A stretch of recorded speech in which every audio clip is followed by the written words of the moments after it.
Hello friends, welcome back to RGM online classes.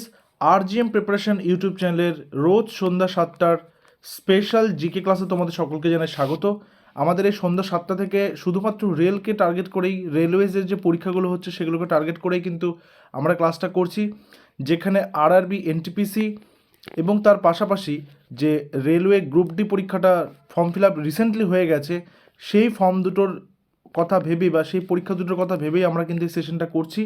আমাদের মূল উদ্দেশ্য প্রিভিয়াস ইয়ার্স কোয়েশ্চেন্সগুলোকে ডিসকাস করা, তাতে করে তোমাদের কোয়েশ্চেন সম্পর্কে একটা আইডিয়া হয়ে যাবে কেমন প্রশ্ন হয়, তার পাশাপাশি তোমরা সেইভাবে প্রস্তুতিও নিতে পারবে। ক্লাসের শুরুতেই তোমাদেরকে জানিয়ে রেখে আমাদের আরজিএম এডুকেশনের সম্পূর্ণ তত্ত্বাবধানে রেল গ্রুপ ডির একটি নতুন ব্যাচ কিন্তু আমরা শুরু করেছি। সেকেন্ড ব্যাচ নাম্বার 1-এর ক্লাস অনেকটা এগিয়ে গেছে, ব্যাচ নাম্বার 2-এর ক্লাস কিন্তু শুরু হয়েছে। তোমরা সেই ব্যাচে অ্যাডমিশন নিতে পারো, ফিজ অনলি 599, অর্থাৎ এটা কিন্তু ওয়ান টাইম ফিজ, মান্থলি কোনো ফিজ নেই।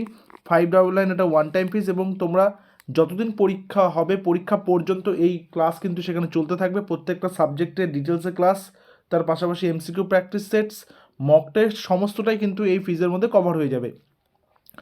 এই ব্যাচে অ্যাডমিশনের জন্য তোমরা আমাদের অফিসিয়াল হোয়াটসঅ্যাপ নম্বর 9564345236 এই নম্বরে তোমরা হোয়াটসঅ্যাপ করবে, রেলওয়ে গ্রুপ ডি ব্যাচ লিখে তোমাদেরকে সমস্ত ডিটেলস সেখানে প্রোভাইড করে দেওয়া হবে। বাকি ব্যাচ সংক্রান্ত সমস্ত ডিটেলস তোমরা এই ভিডিওর ডেসক্রিপশনে পাবে, একবার চেক আউট করে নেবে। তো আজকে সেটা প্রথম প্রশ্ন রাখছি, গতকাল যেখানে শেষ করেছিলাম সেখান থেকেই শুরু করব। তো কী রয়েছে, বলেছে যে আমেরিকার দ্বারা হিরোশিমায় প্রথম যে অ্যাটম বোমা ফেলা হয়েছিল তার নাম কি ছিল? কবে এসছে রেলওয়ে গ্রুপ ডি পরীক্ষা? 2012-তে, অর্থাৎ যখন সেকেন্ড ওয়ার্ল্ড ওয়ার চলছে। সেই সেকেন্ড ওয়ার্ল্ড ওয়ারের সময় আমরা প্রত্যেকেই জানি যে হিরোশিমা এবং নাগাসাকি, জাপানের দুটো বিখ্যাত শহর হিরোশিমা এবং নাগাসাকিতে আমেরিকা দ্বারা কি হয়, বোমা বিস্ফোরণ করা হয়, পারমাণবিক বোমা ফেলা হয়। তো বলতে হবে সেই বোমটার নাম কি ছিল হিরোশিমায়। সঠিক উত্তর লিটল বয়। কবে ফেলেছিল এই বোমাটা আমেরিকা যুক্তরাষ্ট্র? 6ই আগস্ট, 6th অগস্ট বছরটা ছিল 1945। আচ্ছা, এখানে আরেকটা অ্যান্সার তোমরা নিয়ে নাও, সেটা হচ্ছে ফ্যাট ম্যান। এই ফ্যাট ম্যানটা ফেলা হয়েছিল নাগাসাকিতে এই একই বছর 9th অগস্ট। ঠিক আছে, তাহলে আমরা এখানে চারটা জিনিস জানলাম। 6ই আগস্ট লিটল বয় ফেলেছিল হিরোশিমাতে, 9ই আগস্ট নাগাসাকিতে ফেলেছিল ফ্যাট ম্যান। ঠিক আছে, চলো পরের নাম্বারে আসবো। ক্রাইম অ্যান্ড পানিশমেন্ট এই বইটির লেখককে? বারবার বলছি, রেলওয়ে গ্রুপ ডির একটা জিনিস কিন্তু দেখতে পেয়েছি, সেটা হচ্ছে বিভিন্ন দেশের মুদ্রা, রাজধানী এবং বই ও লেখক, এই জায়গাগুলো থেকে কিন্তু প্রচুর কোয়েশ্চেন দিয়েছে, প্রচুর কোয়েশ্চেন। তো ক্রাইম অ্যান্ড পানিশমেন্ট পুস্তকের লেখককে? ফায়োডোর দোভস্কি, মার্ক তাইওয়াইন, লিও টলস্টয় নাকি ভিক্টর হুগো? কারেক্ট অ্যান্সার কী হবে? কারেক্ট অ্যান্সার হবে ফায়োডোর দাস্কোভস্কি। আচ্ছা, এই যে মুভিটা, মানে এই যে বইটা বা এই যে পুস্তকটা, এর উপর 1970-তে একটা সোভিয়েত চলচ্চিত্র, সোভিয়েত মুভি একটা কিন্তু হয়েছিল। চলচ্চিত্র লিখছি সামনে। নেক্সটে আসবো। আচ্ছা, গতকাল একজন কমেন্ট করেছো, আমি একটু এক সেকেন্ড কথাটা বলে নিই। গতকাল একজন কমেন্ট করেছো যে এমটিএসের ক্লাস দিতে। তো তোমরা যদি এমটিএস, সিএইচএসএল বা সিজিএল এই পরীক্ষাগুলো যেগুলো এসএসসি কন্ডাক্ট করে থাকে সেই সমস্ত ক্লাসেসগুলোও চাও, সেগুলোরও কিন্তু পিওয়াইকিউ আমরা করাতে পারি।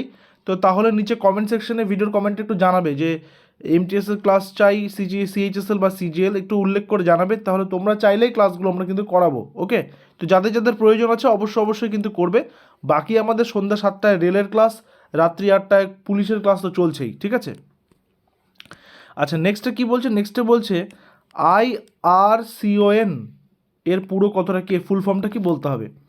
Indian railway construction company limited, Indian railway container company limited, Indian railway consultancy company limited, নাকি Indian railway catering company limited? সঠিক উত্তর অপশন নাম্বারে Indian railway construction company limited, option number A হচ্ছে এখানে কারেক্ট অ্যান্সার। প্রথম রাজধানী express train কোন দুটি শহরের মধ্যে যাতায়াত শুরু করেছিল? আমরা জেনেছি যে 1953-তে যখন প্রথম রেল চলাচল শুরু হয় সেটা বোম্বে থেকে থানে। এই কোশ্চেনটা পড়তে পড়তে পড়তে পড়তে আমাদের প্রত্যেকের ঠোঁটস্থ হয়ে গেছে, কিন্তু এবার সেটাকে কি করেছে, একটু ঘুরিয়ে দিল, কি দিল, অন্য প্রশ্নের সঙ্গে ম্যাচ করে দিল বিষয়টাকে। প্রথম রাজধানী এক্সপ্রেস ট্রেন কোন দুটি শহরের মধ্যে চলেছে, যেটা 120 কিলোমিটার/আওয়ারে চলার এক রেকর্ড আছে, তাই না? তো এই ট্রেনটা কোন দুটো শহরের মধ্যে চলেছিল? সঠিক উত্তর নিউ দিল্লি থেকে হাওড়া। নিউ দিল্লি থেকে হাওড়া। আচ্ছা, এবার আমরা জেনে নেব কবে এটা চলেছিল। এটা প্রথম চলে 1969, 1969-এর 1 মার্চ। প্রায় 1400 মতো প্যাসেঞ্জার নিয়ে এটা কিন্তু যাত্রা শুরু করেছিল। এরপর আসবো, ভারতের নতুন রেলওয়ে কোচ তৈরির কারখানা কোথায় আছে? নতুন রেলওয়ে কোচ বলেছে, নতুন রেলওয়ে কোচ তৈরির কারখানা। চিত্তরঞ্জন, বারাণসী, কাপুরথালা নাকি ছাপড়া? সঠিক উত্তর option number C, Kapurthala. Kapurthala কোথায় রয়েছে? পাঞ্জাবে। ঠিক আছে। আচ্ছা, এছাড়াও যদি আরও আমি দুটো জায়গার নাম বলি, সেটা হচ্ছে চেন্নাই। চেন্নাইতেও নতুন এরকম রয়েছে, নতুন কোচ তৈরির কারখানা রয়েছে। এবং উত্তরপ্রদেশের রায়বেরেলি, উত্তরপ্রদেশের রায়বেরেলি, এই তিনটে জায়গা তোমরা মনে রাখবে। কাপুরথালা, চেন্নাই আর রায়বেরেলিতে নতুন কোচ তৈরির কারখানা রয়েছে। এরপর, দক্ষিণ আফ্রিকার মুদ্রার নাম কি? এই যে বলছি বারবার, মুদ্রাগুলো বিভিন্ন দেশের মুদ্রা। আমাদের দেশের মুদ্রা যেরকম রুপি, এটা হচ্ছে চিহ্ন, ঠিক আছে, ঠিক তেমনি প্রত্যেকটা দেশের মুদ্রার নামটা ভালো করে পড়ে রাখতে হবে। দক্ষিণ আফ্রিকার মুদ্রার নাম কি? যেটা সঠিক উত্তর মনে হচ্ছে নিচে লাইভ চ্যাট অপশনে অথবা কমেন্ট সেকশনে জানাবে। সঠিক উত্তর অপশন নাম্বার বি, ইয়ার্নড, এবং এটার চিহ্ন হচ্ছে আর। আচ্ছা, লিরা কোথাকার মুদ্রা? তুরস্ক। একটু তোমরা এটা লিখে রাখবে, লিখে নেবে। ওন কোথাকার মুদ্রা? ওন হচ্ছে কোরিয়ান মুদ্রা। উত্তর প্লাস দক্ষিণ কোরিয়া, দুটো কোরিয়ারই সেম মুদ্রা, ঠিক আছে, কোরিয়ান মুদ্রা যাকে বলি। কোয়াচ কোথাকার মুদ্রা? জাম্বিয়া। ঠিক আছে। পরের নাম্বার আসবে নাম্বার 77। ভারতীয় সেনাবাহিনীর উত্তরাঞ্চলীয় বাহিনীর হেডকোয়ার্টার কোথায় অবস্থিত? ভারতীয় সেনাবাহিনীর উত্তরাঞ্চলীয় বাহিনীর হেডকোয়ার্টার লখনৌ, উধামপুর, নিউ দিল্লি নাকি চান্দি মন্দির? সেনাবাহিনীর উত্তরাঞ্চলীয় হেডকোয়ার্টার, সঠিক উত্তর অপশন নাম্বার বি, উধামপুর। লখনৌতে রয়েছে সেন্ট্রাল যে হেডকোয়ার্টারটা বা কেন্দ্রীয় হেডকোয়ার্টার যেটা, সেটা হচ্ছে রয়েছে লখনৌতে। আচ্ছা, যদি বলি পূর্বাঞ্চলীয়, তাহলে সেটা হচ্ছে কলকাতাতে আছে। আচ্ছা, যদি বলি দক্ষিণ পশ্চিমাঞ্চলীয়, দক্ষিণ পশ্চিম, তাহলে সেটা আছে জয়পুরে। যদি বলি দক্ষিণ, সেটা আছে পুনেতে। ঠিক আছে। তো এইভাবে কিন্তু হেডকোয়ার্টারগুলো বিভিন্ন জায়গাতে জায়গাতে সেপারেট করে রাখা আছে। ভারতীয় বাহিনীর প্রধান যুদ্ধজাহাজটি হলো, এই চারটা অপশনের মধ্যে তিনটা অপশন আছে, 4 নাম্বারটা তো কোনোটাই নয় বলেছে। তো এর মধ্যে বলতে হবে ভারতীয় বাহিনীর প্রধান যুদ্ধজাহাজটির নাম কি? আমরা প্রত্যেকেই আইএনএস বিক্রমাদিত্য এবং আইএনএস বিক্রান্ত, এই দুটোর নাম আমরা শুনেছি, তাই না? আচ্ছা, এবার হচ্ছে ভারতীয় বাহিনীর প্রধান যুদ্ধজাহাজ, এই অপশনের মধ্যে সঠিক উত্তর কী হবে? সঠিক উত্তর হবে অপশন নাম্বার সি, অর্জুন।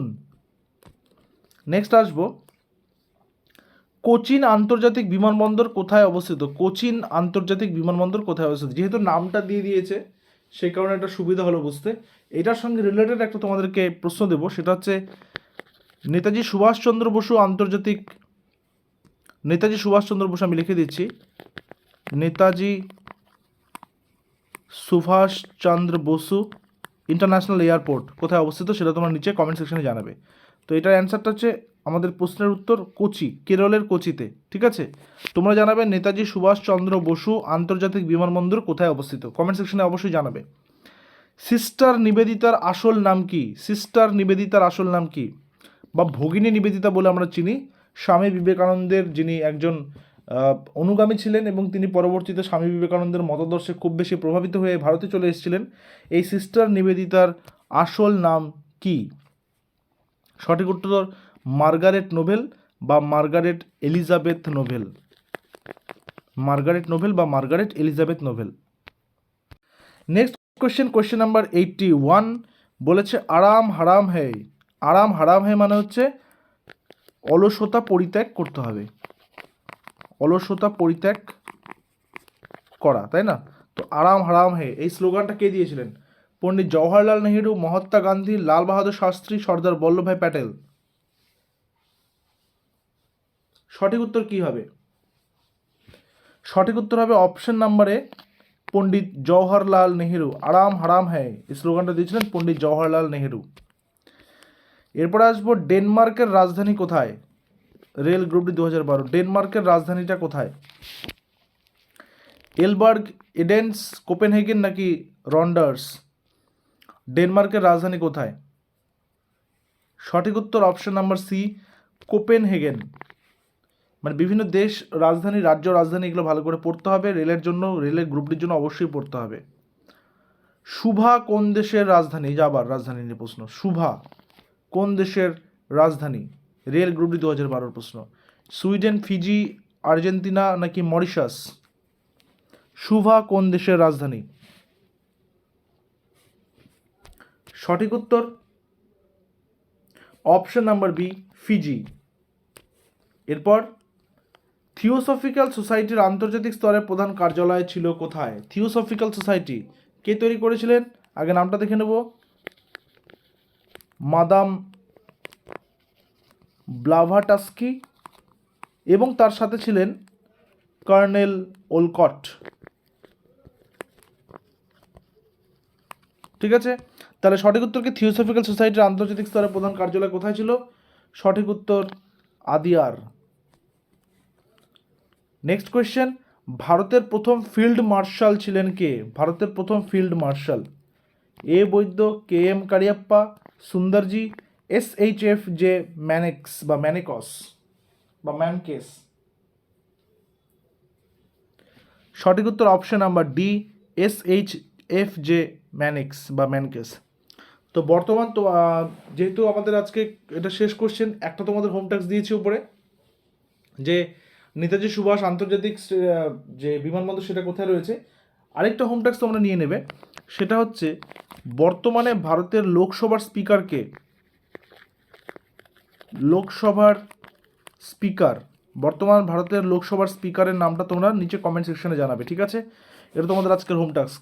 দেখা হচ্ছে আবার পরবর্তী ক্লাসে। Till then stay connected with RGM preparation YouTube channel. Thank you very much.